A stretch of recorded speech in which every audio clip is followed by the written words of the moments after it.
안녕하십니까. 리오성형외과 이태원 원장입니다. 이번 시간은 코선형 전후로 해서 우리가 이제 환자분들이 주의해야 될 점에 대해서 말씀을 드릴게요. 일단 제일 궁금해 하시는 게 이제 술이죠. 그 음주는 보통 이제 수술하기 3일 전부터는 피하시는 게 맞고요. 수술 후에는 보통 이제 대개의 경우 한 달 정도 말씀을 드려요. 한 달 정도 술을 먹지 마시라고 말씀을 드리는데, 저 같은 경우는 길게는 한 6주까지도 술을 좀 드시지 말라고 하실 때가 있어요. 왜냐하면 사람 체질에 따라 좀 다른 것도 있고, 최대한 음주를 안 하는 기간이 긴 게 회복에 도움이 되거든요. 통상적으로는 4에서 6주 정도 보시면 됩니다.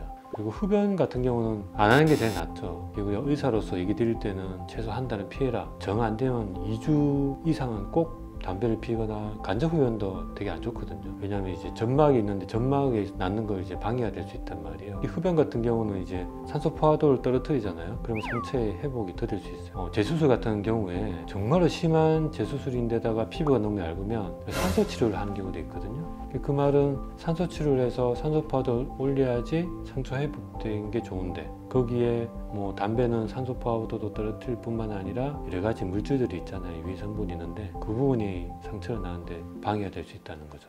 자, 그리고 이제 약이 있어요. 약이 있는데 일단 수술 전에는 우리 흔히 먹는 이제 비타민 종류가 있잖아요. 비타민 중에서 C나 B 종류는 괜찮은데 비타민 E는 출혈 경향이 생길 수 있기 때문에 수술 전에는 한 일주일, 수술 후에는 한 2주 정도 피하시는 게 맞아요. 그리고 고혈압이라든지 당뇨라든지 뭐 심장이라든지 그런 약을 드시는 분들은 그냥 그대로 드시면 돼요. 그런데 이제 코수술 같은 경우에는 이제 금식 시간이 있잖아요. 보통 4시간에서 10시간 정도 금식을 하게 되는데, 그 금식 상태에서 당뇨약을 먹어버리면 저혈당이 올 수 있거든요. 아침에 수술하는 분 같은 경우는 아침에 당뇨약을 드시면 안 돼요. 오후에 수술하시는 분은 아침에 드시고 그때 당뇨약을 드시는 건 괜찮아요. 그리고 이런 것들 때문이라도 약을 드시는 분들은 꼭 병원에 얘기를 하셔야 돼요. 하나 더 얘기 드리면, 정신과 약을 먹는 경우도 있잖아요. 그럼 부끄러워서 얘기를 안 하시는 분도 있단 말이에요. 내가 정신과 약을 먹는데 같이 온 친구는 모르고 있는데 같이 수술하러 왔는데 얘기하기가 그렇다. 저한테 개인적으로 얘기를 하든지. 왜냐하면 그런 약들이 우리가 수면 마취할 때 그런 성분들과 합쳐져서 약의 상승 효과를 줄 수가 있거든요. 그 중에 하나가 또 갑상선 약이에요. 갑상선 약은 대사율을 조절하는 거기 때문에 그런 약을 먹었을 때 마취액과 같이 혼합이 돼서 마취가 확 빠르게 올 수도 있다는 거죠. 그럼 위험할 수 있기 때문에 일단 중요한 거는 본인이 먹는 약은 꼭 담당 의사한테 얘기를 하셔라. 오메가3 이런 것도 이제 수술하기 한 일주일 전부터 피하시는 게 맞고요. 흔히들 아스피린도 짧게는 일주일, 길게는 한 2주일 정도부터 끊으시는 게 맞는데, 뭐 스텐트 수술을 했다든지 아니면 이분은 내과 선생님이 보기에 이분은 아스피린을 끊는 게 3, 4일 이상은 절대 안 된다. 수술 전에 수술 후에도 끊어야 되잖아요. 열흘 2주는 끊어야 되거든요. 왜냐하면 이게 우리가 피가 난다는 거는 혈관에서 피가 나는 것도 있지만 미세한 혈관에서 피가 나는 경우도 있거든요. 이 수술하고 지혈이 되고 이 안에 어느 정도 피가 있게 되는데, 그게 지혈되지 않고 계속 나온다면 이 상체에 방해가 된단 말이에요. 우리가 흔히 염증이라 하는 거는 우리가 수술방에서 뭐 세균이 침투해서 그렇게 염증 나는 경우는 되게 드물어요. 가장 큰 원인 중에 하나는 뭐냐 하면, 우리가 피가 고이게 되고 그 피가 우리가 몸에 흡수하는 능력보다 더 넘어서게 되면 이 고인 피들이 결국 일반적인 말로 썩는다고 하나요? 그렇게 돼서 염증이 있는 경우가 많기 때문에 꼭 얘기를 하고 상의를 하셔야 되는 부분이세요.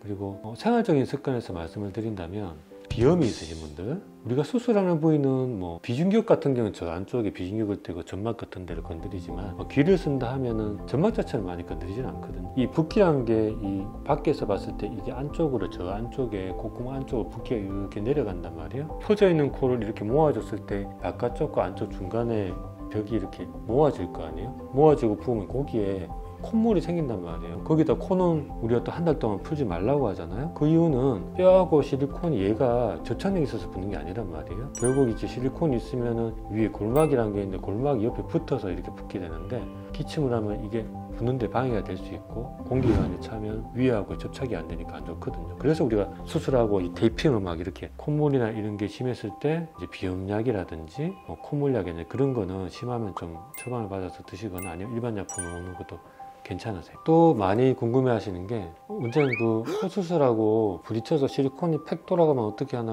여쭤보는 경우가 되게 많거든요. 코 수술하고 나서 이제 실리콘만 팩 돌아가는 거는 90% 거의 없다고 보시면 돼요. 왜냐하면 아까 얘기 드렸지만은 이 실리콘 얘가 뼈에 붙을 수는 없어요. 붙을 수는 없고, 실리콘이 있으면은 골막이라고 뼈 껍질이 이렇게 되는데 이 공간을 뚫어서 실리콘을 딱 넣게 됐을 때 이 옆에 골막이 뼈에 딱 붙어서 고정이 된단 말이에요. 이 실리콘이 빠지려면 이 골막이 찢어져야 되잖아요. 그럼 이 골막이 찢어지려면 뼈가 부서져야 돼요. 외상이 났을 때는 그러니까 그게 있어요. 우리가 매부리가 있다. 매부리가 있으면 이 뼈를 깎게 되잖아요. 이렇게 깎게 되면 뼈가 이렇게 맨들맨들하게 되진 않아요. 보통 이제 우리가 외상을 입은 것처럼 약간 그렇게 조각이 나면서 그래 보일 수 있거든요. 그래서 경험이 없는 일반적인 의사분들이 그 코 수술한 분을 사진을 찍고 했을 때는 이 골절 있네 이렇게 오해할 수도 있어요. 그 골절이 이번 외상에 의한 골절인지 아니면 수술하면서 약간 깎은 건지를 알 수 있는 건 뭐냐면 다른 그 포인트가 있거든요. 안쪽에 뭐 점막이 부풀어 올랐다든지 아니면 외 밖에서 봤을 때 되게 붓기가 되게 심하다든지